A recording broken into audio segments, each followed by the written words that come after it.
Assalamualaikum everyone, this is me Ayesha Ibrahim. Welcome to my YouTube channel. Sociological concepts की series में आज जो topic हम डिस्कस करेंगे वो है जुवेनाइल डेलिक्वेंसी। तो सबसे पहले हम देखते हैं कि ये जुवेनाइल डेलिक्वेंसी है क्या। ये जो जुवेनाइल डेलिक्वेंसी है ये दो वर्ड से मिलके बना हुआ है, एक है जुवेनाइल और दूसरा है डेलिक्वेंसी।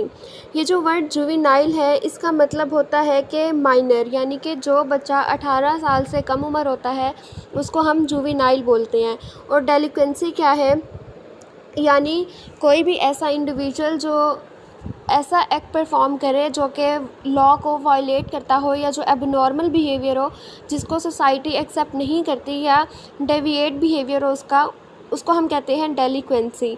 तो इसको हम देखें कि जुवेनाइल डेलिक्वेंसी है क्या। जुवेनाइल डेलिक्वेंसी जो है, कोई भी 18 साल से कम उम्र बच्चा जब कोई ऐसा काम करता है जिसको सोसाइटी एक्सेप्ट नहीं करती या वो लॉ को वायलेट कर रहा होता है, तो इसको हम जुवेनाइल डेलिक्वेंसी बोल रहे होते हैं। सिंपली अगर हम देखें तो violation of law by a child is called juvenile delinquency, यानी कि लॉ को जब कोई बच्चा वायलेट करता है इसको हम जुवेनाइल डेलिक्वेंसी कहते हैं। अगर कोई बड़ा बंदा कोई क्राइम करता है, जैसे कोई 20-25 साल का लड़का है और वो चोरी करता है या किसी को मर्डर करता है, तो उसको हम क्रिमिनल बोलते हैं। लेकिन अगर कोई 18 साल से कम उम्र बच्चा चोरी करता है, मर्डर वगैरह करता है, कुछ भी करता है जो कि क्राइम है, उसको हम जुवेनाइल डेलिक्वेंट बोलते हैं। यानी कोई भी ऐसा इंडिविजुअल जो 18 साल से कम उम्र होगा और ऐसा बिहेवियर शो करेगा जो सोसाइटी एक्सेप्ट नहीं करती या जो कानून की खिलाफ वर्जी हो, उसको हम जुवेनाइल डेलिक्वेंट बोलते हैं। तो ये है जुवेनाइल डेलिक्वेंसी। नेक्स्ट हम देख लेते हैं इसकी टाइप्स। इसकी 4 टाइप्स हैं। फर्स्ट है इंडिविजुअल डेलिक्वेंसी, सेकंड है ग्रुप बेस्ड या group supported delinquency, third one is organised delinquency और फोर्थ है सिचुएशनल डेलिक्वेंसी। तो वन बाय वन हम इनको देखते हैं। फर्स्ट है इंडिविजुअल डेलिक्वेंसी। इंडिविजुअल डेलिक्वेंसी ये होता है कि कोई भी 18 साल से कम उम्र बच्चा कोई ऐसा क्राइम कर रहा हो जिसके पीछे उसकी अपनी पर्सनल विल हो, मतलब कोई इसको फोर्स ना कर रहा हो क्राइम करने को, कोई इसको मजबूर ना कर रहा हो, बल्कि अगर वो क्राइम कर रहा है तो उसकी अपनी रजामंदी शामिल है, वो अपनी पर्सनल नीड्स को मद्देनज़र रखते हुए जो है वो क्राइम कर रहा है या वायलेट कर रहा है लॉ को, तो उसको हम कहते हैं कि इंडिविजुअल डेलिक्वेंसी है। इसमें मोस्टली साइकेट्रिस्ट कहते हैं कि साइकोलॉजिकल इश्यूज़ आ जाते हैं जिनको प्रॉपर्ली जब डील नहीं किया जाता, बच्चा या इमोशनल हो जाता है, बहुत ज़्यादा एग्रेसिव हो जाता है बात पे, तब वो जो है वो इस तरफ जाता है इंडिविजुअल डेलिक्वेंसी की तरफ। ठीक है, इसके अगर हम एग्ज़ाम्पल लें तो एक बच्चा जो है वो चोरी करता है अपने फ्रेंड के बैग से, जो है उसको कोई अच्छा सा कोई मोबाइल मिल गया तो वो निकाल लेता है। ठीक है, तो ये इंडिविजुअल डेलिक्वेंसी है कि उसने अपनी मर्ज़ी से वो किया है, अपनी मर्ज़ी से क्राइम किया, अपनी मर्ज़ी से चोरी की है, उसको कोई फोर्स नहीं कर रहा, उसको किसी ने मजबूर नहीं किया ये काम करने को, अपने बिहाफ पे वो ये क्राइम कर रहा है, तो इसको हम कहते हैं इंडिविजुअल डेलिक्वेंसी है। Then second one is group supported delinquency. यहाँ नाम से शो हो रहा है कि कोई ग्रुप है जो कि डेलिक्वेंट है, जो कि क्राइम कर रहा है, जो वायलेट कर रहा है लॉ को। इस तरह के जो होते हैं डेलिक्वेंट्स होते हैं या जो कम उम्र बच्चे होते हैं, उनमें ये मोस्टली आ जाता है पीयर ग्रुप, दोस्त अहबाब मिलके जो है वो चोरियां कर रहे होते हैं, मिलके कोई ना कोई क्राइम कर रहे होते हैं। जैसे फॉर एग्ज़ाम्पल अब एक बच्चा है, उसका जो सर्कल है जहाँ उसका उठना बैठना है, वो सारे जो हैं उनका एक गैंग है, 15-16 साल के बच्चे हैं और वो स्नैचिंग करते हैं, यानी ये स्ट्रीट क्राइम जो होता है, लोगों के मोबाइल लेके भागना, पैसे छीन के भागना। ठीक है, तो ये सारे मिलके जो है अगर ये क्राइम कर रहे होंगे कुछ बच्चों का ग्रुप, तो इसको हम कहते हैं ये ग्रुप सपोर्टेड डेलिक्वेंसी है, जहाँ एक बंदा खुद नहीं कर रहा बल्कि एक ग्रुप है और वो पूरा ग्रुप मिलके कोई ना कोई क्राइम कर रहा है, लॉ को वायलेट कर रहा है, उसको हम ग्रुप सपोर्टेड डेलिक्वेंसी बोलते हैं।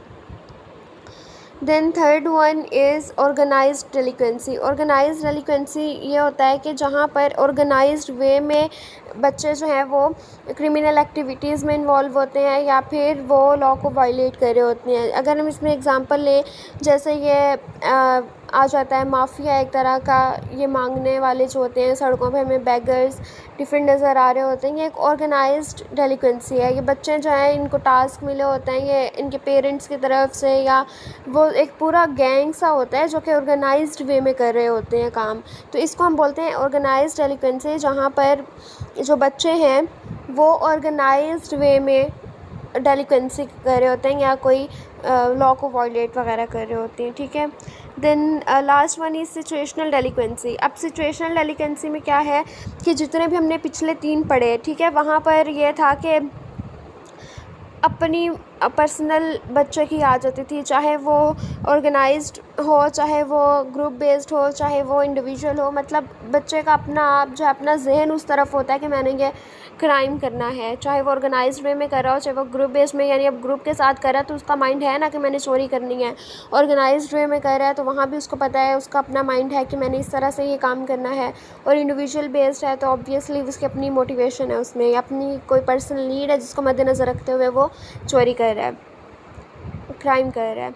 अब जो सिचुएशनल डेलिक्वेंसी है, इसमें वो कहते हैं कि यहाँ पर इंडिविजुअल की अपनी मोटिवेशन, अपनी कोई उसकी नहीं होती कि मैंने क्राइम करना है, उसका माइंड ऐसा नहीं होता।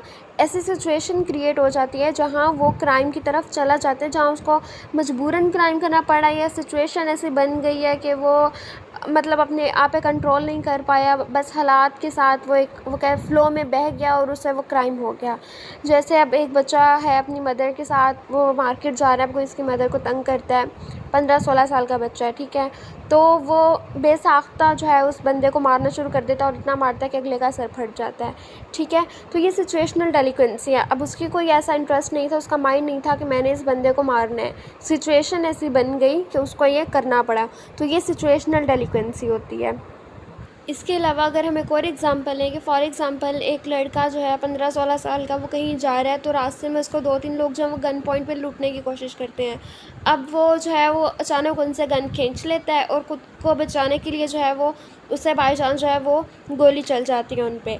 तो ये जो है ये सिचुएशनल होगा कि उसकी अपनी इंटेंशन नहीं थी ये क्राइम करने की, उनको मर्डर करने की, उनको गोली मारने की, बस सिचुएशन ऐसी बन गई कि उसको ये करना पड़ा। तो ये भी जुवेनाइल डेलिक्वेंसी की ही एग्ज़ाम्पल है, जिसमें बच्चा जो है वो सिचुएशन के मुताबिक क्राइम कर रहा हो, यानी उसकी अपनी इंटेंशंस या माइंड ना हो वो क्राइम करने का, सिचुएशन ऐसी बन जाए कि उसको वो करना पड़े।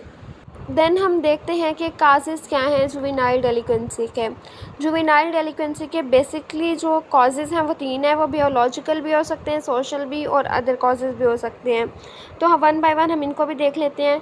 बायोलॉजिकल कॉजेज़ में आ जाता है हेरिडिटरी डिफेक्ट, सेकंड है एक्स्ट्रा वाई क्रोमोसोम, और थर्ड है ग्लैंडुलर इम्बैलेंस। हेरिडिटरी डिफेक्ट में ये जैसे अक्सर कहा जाता है कि इसका बाप ऐसा था तो आगे ये भी ऐसा होगा, दादा ऐसा था तो ये भी ऐसा होगा। तो मतलब हेरिडिटरी में अगर कोई मसला आ रहा हो, जैसे अब बाप जो है वो बहुत ज़्यादा एग्रेसिव है, बात बात पे चीज़ें तोड़ना फोड़ना कर दे, डोमेस्टिक वायलेंस करे, तो ये इम्कान है कि आगे जो बेटा है वो भी बात बात पे अपने घर वालों पे तशद्दुद करे, वो भी एग्रेसिव हो जाए, वो भी चीज़ें तोड़ना फोड़ना शुरू कर दे।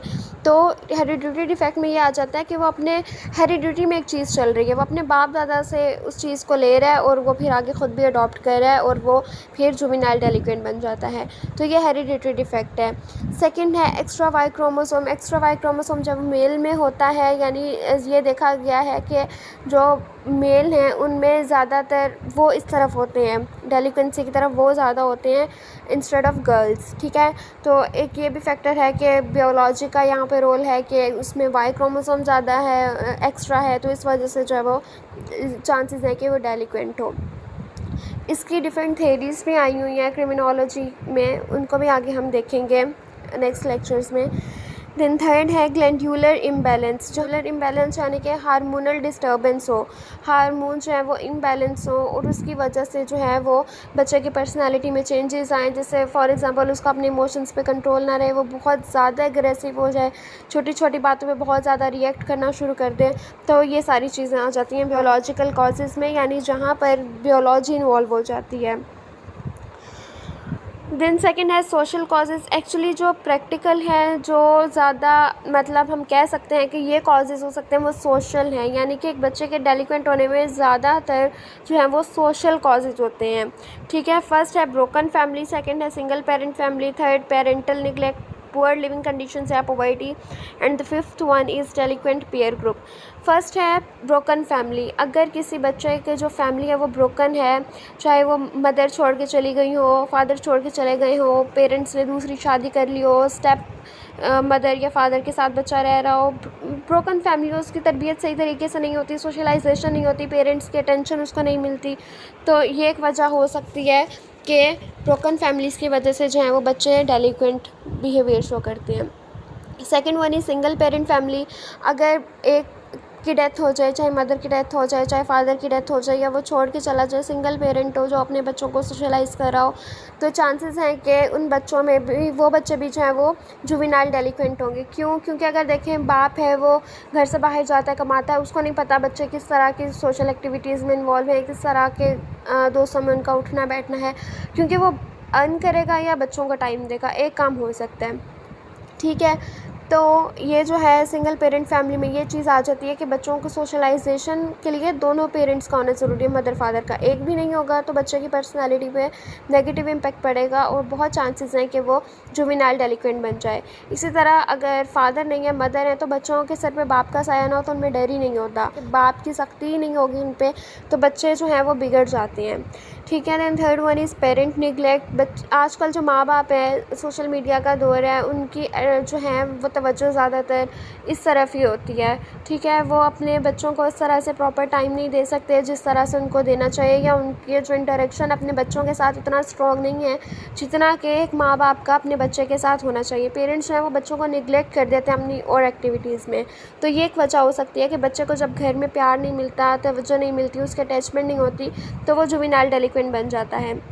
इसके अलावा जो है, अगर पेरेंट्स बेजा सख्ती करें, बात बात पे बच्चे को मारें, उसके साथ मतलब बहुत सख्त बिहेवियर बच्चे के साथ हो पेरेंट्स का, तो ये भी एक वजह हो सकती है। दूसरा, पेरेंट्स बहुत ज़्यादा नरम हो, वो कुछ भी ना कहें, अगर बच्चा कुछ भी करके आ रहा है, दूसरे बच्चों से लड़ के आ रहा है, तो आप कहो कि नहीं जी हमारा बच्चा तो ठीक है, दूसरे का कसूर है। तो अगर आप बहुत ज़्यादा नरमी से आते हो पेश, ये भी गलत है। बच्चे को सेट रखने के लिए सख्ती और नरमी दोनों तरह से ट्रीट करना पड़ता है उसको। ठीक है, तो ये सिचुएशन पे डिपेंड कर रहा होता है कि कहाँ आपने उसके साथ सॉफ्टली अपना बिहेवियर शो करना है और कहाँ पे आपको थोड़ा स्ट्रिक्ट होना पड़ता है। तो ये चीज़ें आ जाती हैं इसमें। तो यानी ज़्यादातर सोशल कॉजेज़ में क्या है, फैमिली, चाहे वो सिंगल पेरेंट फैमिली हो, चाहे वो ब्रोकन फैमिली हो, चाहे पेरेंट्स निगलेक्ट कर रहे हो, चाहे बेजा सख्ती कर रहे हो, नरमी कर रहे हो, ये सारी चीज़ें जो हैं, ये बहुत चांसेस हैं कि यही चीज़ें बच्चे को डेलिक्वेंट बनाती हैं। देन फोर्थ पॉइंट है पुअर लिविंग कंडीशंस या पॉवर्टी। अगर गुर्बत है, बच्चे की सोशो इकोनॉमिक स्टेटस जो है वो लो है, उसकी नीड्स पूरी नहीं होती, तो वो जो है मजबूरन भी कह सकते हैं, या एक उस चीज़ में आके गुस्से में, एग्रेसिवनेस में जो है वो डेलिक्वेंट हो जाता है। जैसे अब एक बच्चे को किसी चीज़ की ज़रूरत है, उसको अपनी फ़ी पे करनी है और उसके पास जो है वो पैसे नहीं हैं, अब वो मजबूरन चोरी करेगा। ठीक है, कुछ इस तरह से होते हैं, वो बिगड़ जाते हैं और वो फिर मतलब उस तरफ ही निकल जाते हैं, क्राइम्स की तरफ, और उनको पैसा कमाने का यही वाहिद ज़रिया नज़र आ रहा होता है। तो पुअर लिविंग कंडीशंस और पॉवर्टी का भी बहुत हाथ होता है ये बच्चों को डेलिक्वेंट बनाने में। Then last one is delinquent peer group. इंसान जो है वो अपनी सोबत से पहचाना जाता है। अगर आपने देखना है कि इंडिविजुअल कैसा है, तो कहा जाता है कि आप उसके दोस्तों को देख लो, आपको पता चल जाएगा कि वो कैसा है।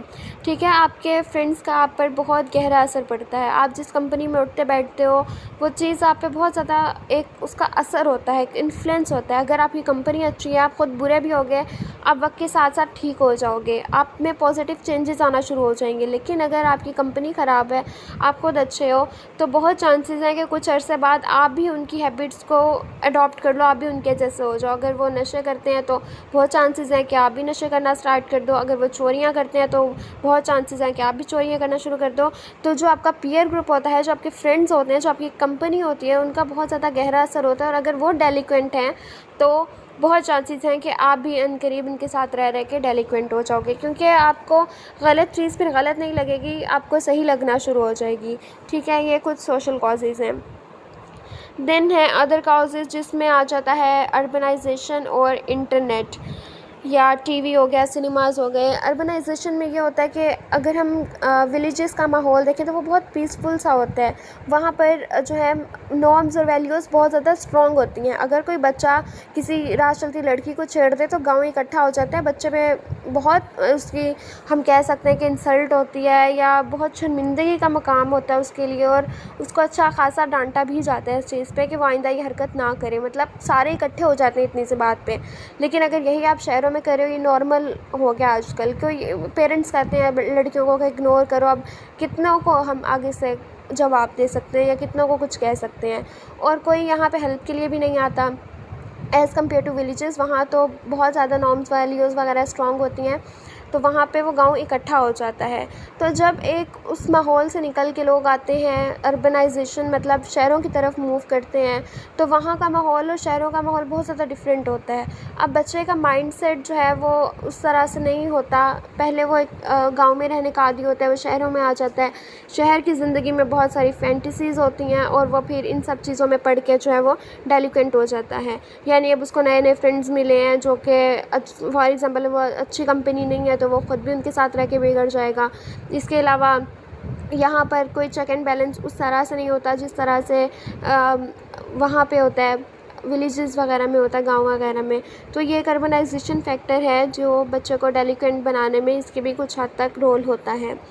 और सेकंड है इंटरनेट, टेलीविज़न, सिनेमाज़। इंटरनेट का दौर है, आप जो है बहुत सारा कुछ हम इंटरनेट से लर्न कर रहे होते हैं, तो बहुत सारे ऐसे बिहेवियर होते हैं। सब एक बच्चा देख रहा है कि एक पेरेंट्स जो हैं वो अपने बच्चे को वो टैब मांग रहा है, वो नहीं लेके दे रहे, तो वो जो है वो चोरी कर लेता है या अपने माँ बाप के उससे पैसे निकाल के जो है वो अपना टैब ख़रीद लेता है, बैग वगैरह से पैसे निकाल के।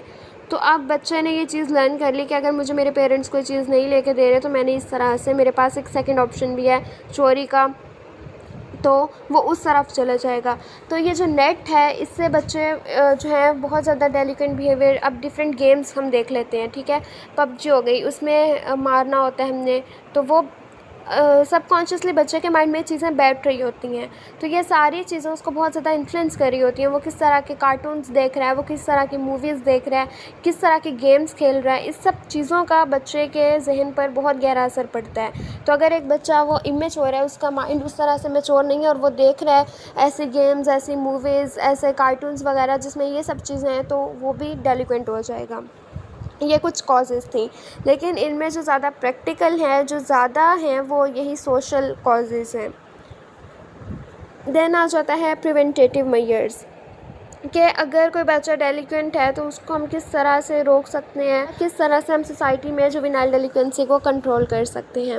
सब फर्स्ट है एजुकेशन। एजुकेशन जो है ये ना सिर्फ बच्चे की बल्कि पेरेंट्स के लिए भी ज़रूरी है। पेरेंट्स को सिखाया जाना चाहिए कि उन्हें बच्चों के साथ किस तरह से बिहेव करना है। अगर उनका बिहेवियर बहुत ज़्यादा सख्त होगा तो भी बच्चा डेलिक्वेंट हो जाएगा, बहुत ज़्यादा नरम होगा तो भी बच्चा डेलिक्वेंट हो जाएगा। तो किस सिचुएशन में अपने बच्चे को कैसे हैंडल करना है, ये सारी चीज़ें जो है वो पेरेंट्स को इस चीज़ की ट्रेनिंग देनी चाहिए। और जब तक माँ बाप बच्चे की सोशलाइजेशन के लिए तैयार नहीं हो जाते तो उन्हें फैमिली प्लान नहीं करनी चाहिए। जब तक उन्हें ना पता हो कि हमारी ज़िम्मेदारियाँ क्या हैं, हमारी रिस्पॉन्सिबिलिटीज़ क्या हैं, हमने बच्चे को किस तरह से सोशलाइज़ करना है, ये सब चीज़ों के लिए अगर पेरेंट्स खुद मेंटली तैयार नहीं है तो उनको जो है वो फैमिली प्लान नहीं करनी चाहिए। पहले उनकी खुद की सोशलाइजेशन होनी चाहिए, उनको खुद सही तरीके से ट्रेनिंग देनी चाहिए, उसके बाद जो है वो अपनी फैमिली प्लान करें, ठीक है। इसके अलावा बच्चों को प्रॉपर एजुकेशन दिए जाए स्कूल्स, कॉलेजेस, इसके अलावा घर में भी कि हमने किस तरह से बिहेव करना है, हमने एग्रेसिव नहीं होना, हमने बर्दाश्त कैसे करना है चीज़ों को। ये सारी चीज़ें जो हैं ये एजुकेशन में आ जाती हैं, जिसमें बच्चे के साथ साथ पेरेंट्स के लिए भी ये ज़रूरी है। पेरेंट्स के लिए भी डिफरेंट प्रोग्राम्स अवेयरनेस के जो हैं वो रखने चाहिए ताकि उनको पता हो कि उन्होंने अपने बच्चे की सोशलाइजेशन किस तरह करनी है। सेकेंड है पेरेंट चाइल्ड इंटरेक्शन। इस तरह के प्रोग्राम्स को कंडक्ट करना चाहिए जिसमें पेरेंटिंग स्किल्स को इन्हेंस किया जाए और बताया जाए पेरेंट्स को कि उन्होंने अपने बच्चों के साथ इंटरेक्शन कैसे करना है। हेल्दी डिस्कशन होना पेरेंट्स और बच्चों के दरमियान बहुत ज़्यादा ज़रूरी है। अगर बच्चा किसी मुश्किल का शिकार है, उसको कोई बाहर तंग कर रहा है, बुलिंग का शिकार है, कुछ भी है, तो उसका अपने पेरेंट्स के साथ इतना स्ट्रॉन्ग इंटरेक्शन होना चाहिए कि वो ओपनली अपने पेरेंट्स के साथ बात कर सके। तो यहाँ पर पेरेंट चाइल्ड इंटरेक्शन बहुत ज़्यादा मैटर करता है। बच्चे का अपने माँ बाप के साथ अच्छा बॉन्ड होना ज़रूरी है। और जिन फैमिलीज़ में बच्चों को प्रॉपर इस चीज़ पे फोकस किया जाता है कि उनका अपने पेरेंट्स के साथ इंटरेक्शन स्ट्रॉन्ग होता है, पेरेंट्स जो हैं वो उनको इत्मीनान में लेते हैं, वो डेलिक्वेंसी की तरफ नहीं जाते। इसके अलावा इसमें ये भी आ जाता है कि बच्चे की स्पेसिफिक बिहेवियर पे पेरेंट्स ने किस तरह से रिएक्ट करना है, किस तरह से रिस्पॉन्स करना है। तो ये पेरेंट चाइल्ड इंटरेक्शन में आ जाता है, जिसमें पेरेंट्स और बच्चे का इंटरेक्शन स्ट्रॉन्ग होना ज़रूरी है। देन है प्रिवेंट बुलिंग। अच्छा, हमारे यहाँ सिर्फ हम नेबरहुड, कॉलेजेस, फ्रेंड्स, यहाँ बुलिंग नहीं होती, बल्कि अपने फैमिली मेम्बर्स भी बुली कर रहे होते हैं, चाहे वो सिबलिंग्स हों, चाहे पेरेंट्स खुद हों। अब अगर एक बच्चा है, अगर वो बहुत ज़्यादा लाइक नहीं है, एवरेज सा स्टूडेंट है, ये चलो एवरेज नहीं है, बिलो एवरेज है, तो पेरेंट्स ने फ़लाने का बच्चा देखो वो इतने मार्क्स लेकर आया है, फ़लाने को देखो तुम ऐसे हो, तुम वैसे हो, ये चीज़ बच्चे की साइकी पे बहुत बुरा असर डालती है। पेरेंट्स को इस चीज़ को एक्सेप्ट करना चाहिए कि हर बच्चा अब दुनिया में लाइक नहीं हो सकता। अगर उसमें एक चीज़ नहीं है, वो लाइक नहीं है, वो पढ़ाई में इतना अच्छा नहीं है, तो उसमें कोई और स्किल बहुत अच्छी होगी। तो पेरेंट्स को इस चीज़ को अंडरस्टैंड करना चाहिए, बुली नहीं करना चाहिए, ना बच्चों का कंपैरिजन करना चाहिए दूसरे बच्चों के साथ। हर बच्चे में अपनी अलग खसूसियात होती हैं। अब हमारे यहाँ क्या होता है, एक भाई के अच्छे ग्रेड्स आ रहे हैं तो दूसरे को इतना डीमोटिवेट किया जाता है कि तुम नालायक हो, तुम्हारे मार्क्स नहीं अच्छे। तो ऑब्वियसली बच्चे की साइकी पे बहुत गहरा असर पड़ता है इसका, और बहुत नेगेटिव पड़ता है। अब वो चीटिंग की तरफ जाएगा या रिश्वत की तरफ जाएगा कि टीचर्स को पैसे दे के नंबर लगवाने की कोशिश करे, और या जो है वो चीटिंग के थ्रू वो मार्क्स लेने की कोशिश करे। तो ये चीज़ आ जाती है, बच्चा फिर उस तरफ निकल जाता है। अगर आप उसको एतमाद में लो, आप कहो कि चलो ठीक है आपके मार्क्स कम आ रहे हैं, तो अल्लाह ताला ने आप में कोई और बहुत अच्छी स्किल रखी होगी, आप उस पर फ़ोकस करो, आप उसको पॉलिश करो। तो ये चीज़ ज़रूरी होती है बच्चे के लिए, उसको डेलिकेंसी से बचाने के लिए। तो बुली हमारे फ्रेंड्स भी हमें कर रहे होते हैं, नेबरहुड में भी हो रहा होता है बच्चा, फैमिली में भी हो रहा होता है। तो बुलिंग को कम करना चाहिए, प्रिवेंट करना चाहिए इस चीज़ से, ताकि बच्चा जो है वो डेलिकेंसी की तरफ ना जाए। देन लास्ट है रिक्रिएशन। माइंड के रिफ़्रेशमेंट के लिए रिक्रिएशन बहुत ज़्यादा इम्पोर्टेंट है। ऐसी एक्टिविटीज़ करवाई जाएँ जिसमें बच्चा ख़ुद इंगेज्ड हो और वो उनको इंजॉय करे, उसका उसकी पर्सनैलिटी पे पॉजिटिव असर पड़े। फैमिली टूर्स होने चाहिए, बच्चों को हेल्दी एक्टिविटीज़ करवानी चाहिए जिससे उनकी जो है वो रिक्रिएशन भी हो, उनका इंटरेस्ट भी हो और उनकी पर्सनैलिटी पे भी पॉजिटिव असर पड़े। तो ये रिक्रिएशन भी जो है वो बहुत ज़्यादा ज़रूरी है बच्चे को फ्रेश रखने के लिए, उसका माइंड पॉजिटिव एक्टिविटीज़ में इन्वॉल्व करने के लिए। देन है कंक्लूजन। अब दुनिया में जितने भी ममालिक हैं, किसी न किसी पॉइंट पे वो सारे जुवेनाइल डेलिकेंसी का शिकार हैं। हर कंट्री में कुछ ना कुछ जो है वो जुवेनाइल डेलिकेंसी हो रही है। लेकिन जो डेवलपिंग कंट्रीज़ हैं, पाकिस्तान टाइप के हो गए, वहाँ पर जो है ये ज़्यादा देखी जाती है जुवेनाइल डेलिकेंसी, क्योंकि यहाँ बहुत सारे फैक्टर्स हैं। पॉवर्टी है, पेरेंट्स का अपने बच्चों के साथ इतना स्ट्रॉन्ग इंटरेक्शन नहीं है, हमारी स्कूलिंग उस तरह की नहीं है जिस तरह की होनी चाहिए, एक रटा सिस्टम है, बच्चों की पर्सनालिटी पे नहीं फोकस किया जाता, उनको बताया ही नहीं जाता आपने किस तरह से अपना बिहेवियर किस तरह की सिचुएशन में शो करना है। बहुत सारे और फैक्टर्स आ जाते हैं जो कि डेवलप्ड कंट्रीज़ में जो एक बच्चा पैदा हुआ है उसको वो सहूलियात मैसर हैं, लेकिन अगर एक अंडर डेवलप्ड या डेवलपिंग कंट्री का बच्चा है, उसको बहुत सारे फैक्टर्स जो हैं उसकी पर्सनालिटी पे एक नेगेटिव इम्पैक्ट डाल रहे होते हैं, जिसकी वजह से वो डेलिक्वेंट हो रहा होता है।